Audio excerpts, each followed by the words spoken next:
In this channeling session, Quo emphasizes the importance of moving beyond surface understanding and delving into the depths of consciousness, where true wisdom lies.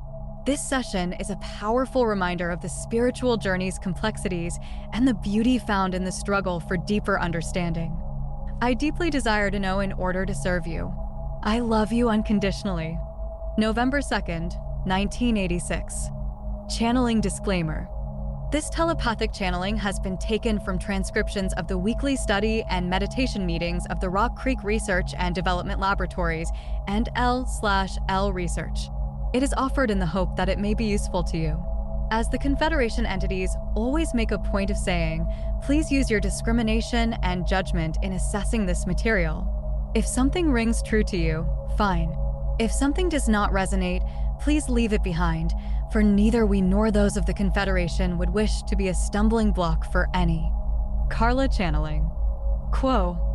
I am Quo. Greetings in the love and in the light of the one infinite creator. We are those of Quo. It is a great privilege to speak with you this evening.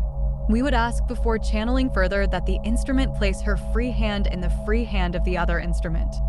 As both instruments have the hands crossed, we are now satisfied that there is adequate metaphysical or etheric protection for this contact. The physical energy level of this instrument is quite low, that is, we should say, in the negative, and therefore there is some difficulty in working with such a small group. Inaudible. This is satisfactory. In answer to the queries of the instrument regarding the nature of prior contact, we may say that the previous messenger was not acceptable as a spirit filled with love of service to others, and we are pleased at the instrument's determination to name and dismiss the persistent contact. We ask that this instrument attempt to erase from the mind the name of this entity, as thought of the name is an attraction, forming a bond between instrument and contact. We find this instrument in an unusually good state for contact, the mind being in repose with no curiosity as to what is about to be said. This is satisfactory. The presumption of the seeker is that all parameters are to be understood and searched out, and that there is trail of wisdom to the stars, a series of questions that will lead one to infinite wisdom. This is not so. Wisdom is born of suffering, dilemma, contradiction, and pain. The so-called happy times that you experience within the illusion are useful as randomly as are the difficult times, and the intrinsic value of happiness is quite low. Indeed, no experience has a great deal of value except as a part of a very large base of information from which the deeper mind may begin to draw intuitive conclusions about the way things are not. Each of you considers the self a fairly long-term, consistent, and stable personality. Seekers tend to view the self as a kind of business to be managed. So much of this, so much of that, the proper conditions for growth, and behold, a well-managed and prosperous-looking metaphysical path. We realize that we are not speaking to those who are seeking reasons to commit themselves to the spiritual path, but rather that we are speaking to those who will live life within third density to its end, incarnationally speaking. Moving as closely in accordance with metaphysical principles as intuition and reason permit. Thusly, we wish neither to commiserate nor inspire. We wish to explain to you that you inspire us, for you cannot see any good that you do, nor can you know what you have learned within this incarnation. And yet you struggle onward, ceaselessly valiant, forever spraining your metaphysical ankles and breaking your bones, picking yourselves up, putting yourselves in traction and moving back into your search, your fruitless, hopeless search for a well-ordered, productive, maximally service-oriented expression and manifestation of love. You seek to create a life. Do you know that you cannot help create life, or that the enormous bulk of that which you create was created before you got your rational hands on it? Did you know, my brother and my sister, and we speak also to our sister, Jay, that you move in a maze, working not on understanding but on prejudice? What are you seeking to be prejudiced for or against? You are seeking to be prejudiced against happiness and for suffering, against comfort and for discomfort, against social ease and for solitude, against peace of mind and for humble and disquieted thought, against law and for law. You are seeking to tie a knot so complex that it becomes unity, moving through complexity and dissolving. You are seeking the mystery you name, but cannot describe, and the doors to the mystery open most fruitfully when the attention is heightened, focused, and intensified by loneliness, discomfort, and suffering. Would that we could teach those within an illusion to pay sufficient attention while peaceful and happy, for then discomfort and pain would have no spiritual use whatsoever. These being the 2x4s which are applied to your foreheads by your higher selves in a loving effort to get your attention. Why is it, my friends, that when it is noon, you think about what you shall do from noon till 1, and at 1 you think of what you shall do in the afternoon? And even if you hear a noise or are disturbed, you do not think to yourself, I wish to take this time out of time. I wish to take this moment with utter seriousness? Why do you skate on the pond of your life, never plunging into the icy waters that protect sleepers from wake ones? There are techniques which may insulate you against the chill of pain, the discomfort of solitude. Some there who gradually don these protections and move into a kingdom where all is wakeful, listening, full of light, and conscious.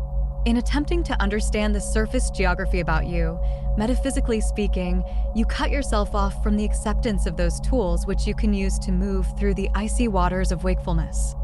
Things are simple, as our message always is.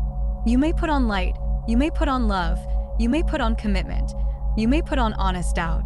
In all of these ways, you are declaring that your element is wakefulness and that your goals are not surface, not sleep-ridden, but further into the light, further into life, further into that which is conscious, for there is that within each life which is conscious, but hides beneath the waters, and the waters hide beneath the ice. We shall transfer. It is a pleasure to speak through this instrument, and we thank both instruments for their fidelity to that service, which they offer without regard for the outcome of that offer. This is satisfactory. I am Quo. Jim channeling. I am Quo, and greet you again in love and light through this instrument. We are pleased that we have been able to utilize each instrument this evening, and at this time it is our desire to open our contact to queries which may be on the mind of either instrument. If there may be a way in which we could serve in this manner, we would be most happy to do so. May we speak to any concern or query at this time? Carla, I was wondering if you could say what you just said so I could understand it. I didn't understand what you were saying, exactly. Something about the good times don't help and the bad times don't help? Quo. I am Quo, and we feel that your ability to perceive that which was transmitted through your instrument is that which might be considered for one serving as an instrument. For if one is able to open oneself fully enough to a contact such as ours in order that it might move without resistance through the instrument, there will be the tendency towards forgetting that which has moved through the instrument. This is as it should be, my sister, and we feel that you will be more able to grasp the concepts which we have transmitted through your instrument when you are able to view them upon the page, if all has gone well with the recording of these concepts. As we are aware, there has been some difficulty in this area. The core of the concepts which we were attempting to share this evening is that concept which we have discovered in our own experience and feel is quite applicable to each entity who is, within your third density illusion, the nature of that illusion. For, indeed, all you perceive within your life experience is made of illusion. That which seems good and favorable and that which seems bad or repugnant together form the mountains and valleys of the terrain of your life experience. And it is not from reading of such geographical configuration of land masses that one learns how to navigate such terrain, or is able to deduce any precept or final conclusion from such configuration. One must travel this terrain, moving between the peaks and the valleys, and remaining in various locations for a certain period of your time and experience in order to be able to grasp the effect upon one's thinking. That residing within a certain location of being and expression will affect the thinking. By so experiencing these various geographical configurations to continue, one may then, through this experience, fashion that which is truly born of wisdom and which may eventually produce a loving acceptance of all that one experiences within the life pattern when one is able to utilize the experiences to their fullest extent. May we answer in any further way, my sister? Carla, I'll follow your advice and read it. It did seem a little. It took me aback to hear you say that nothing that we did is basically any account. There was no way we could learn anything. Sometimes I really do think that we're making progress. So, I guess I should not think that way. Quo. I am Quo, and in this regard, my sister, we may only add that as one moves further along the path of evolution and begins to feel a sense of accomplishment, that one in the true sense has begun to discover that there is much to learn. And what seems to have been learned will affect the thinking yet may not carry the impact upon the total beingness that the conscious mind imagines it will carry. Indeed, you make progress, my sister, as do all seekers of truth. Yet that progress is registered within your total being in a way which you cannot imagine, for you do not have the tools within your illusion to grasp the breadth, the depth, or the height, or the intensity, or any true measure of that which you have attained. Doubt not that you have attained, but continue to doubt that you know what you have attained, for that which you seek is truly born of mystery and will continue to attract your seeking. Only one who is either unaware that such mystery exists or is satisfied that the mystery is solved shall fail to make progress in moving closer toward the heart of that mystery. In time you will see with clearer eyes the nature of that mystery more and more clearly. Yet within your illusion at this time you must content yourself with continuing upon the journey toward mystery and accept that you do not know what you do or how to do it, but that you wish to do that which will make the mystery move within your life in the pattern that may only be described as love.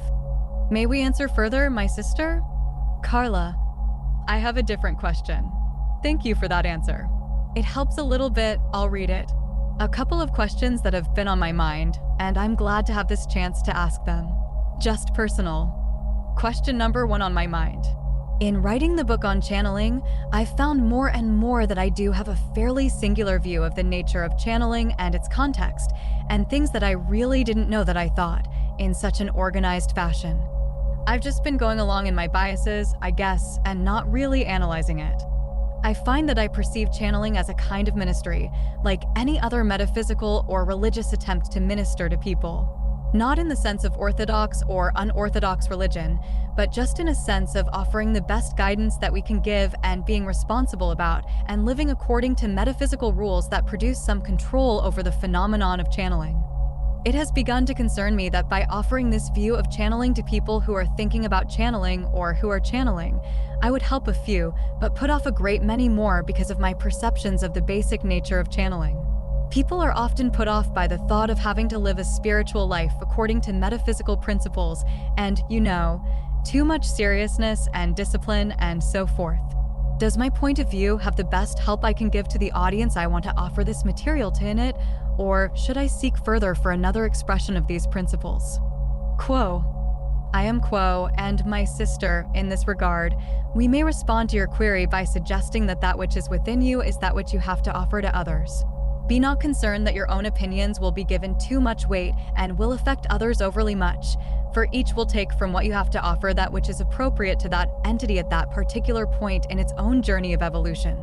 You have with your own desire to be of service to others sought within the depths of your own being, and experience that which you feel is the best which you have to offer regarding the channeling service and the preparation for such service and the maintenance for such service. What more can you do, my sister? To give that which is the best of one's being is to give all that one has. To attempt to fashion that which one has in a way which one feels might be more palatable, shall we say, to those who will share that offering, is to skew that which one has, and in that skewing, reduce the purity with which one shares one's own beingness. There are many, many ways to view any particular topic that might be of service to others. We value each instrument through which we may speak, for our message is always and ever the same and gains in variety by being able to be transmitted through a variety of instruments, each with his or her own unique personality and experience to give another facet of this single message which we of the Confederation of Planets in the service of the one Creator have to offer. Thus, we applaud your efforts to share your opinions and your experience and your thinking. They are yours to offer, freely given with no expectation of any particular outcome. May we answer further, my sister? Carla, the other personal question. That was a really classy way of saying, it's up to you. I appreciate the classiness of that. The second question has to do with silent meditation and its possible value to our group. I was talking with the leader of the silent meditation group who never has channeling. She wanted to get together once every 6 weeks or so. I was thinking to myself that it has been literally years since this particular group offered the opportunity for silent meditation.